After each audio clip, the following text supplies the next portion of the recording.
sambi hala non gorko si debbo woni tum o suteni gorko ngo avance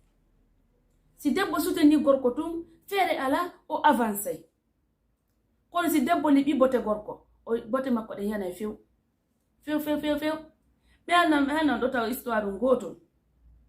gorko si woni a jokkimo a ɗaɓɓitimo a toñimo o dogima ha o sutike ka galle makko ko tawata ton sonnaje makko yilto de wallahi sa yiltaki sa yehi ton a tawimo ton hino sonna makko no jooɗi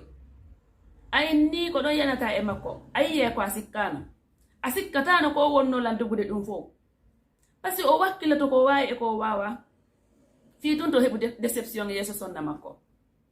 debbo jonna e gorko confiance jonna mo courage jonna mo piiji ɗin fof awene sonnaɓe roɓɓen sonnaɓen wakkiloɗen walduɓe modiɓe men ɓe sutenemɓe projet ji ɗi ɓe woni immade fi mumɓen fof sutenemɓe ko ne woni soutenance maɓɓe on si gorko yalti hande o yalti gindi o waɗi piiji ɗin fof so atti koko suudo o waloto ko takko ma o waloto kani makko yewtidata kono an si tawi joni o yalti o yeeyo waɗo yi kala ko wawi wadde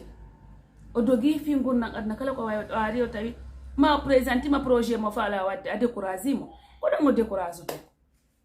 mais sa encouragé mo hayso ko sama kala nangira duuɗe sappo joni ok ngosi ngo ɗon pardon haray haɗen ɗon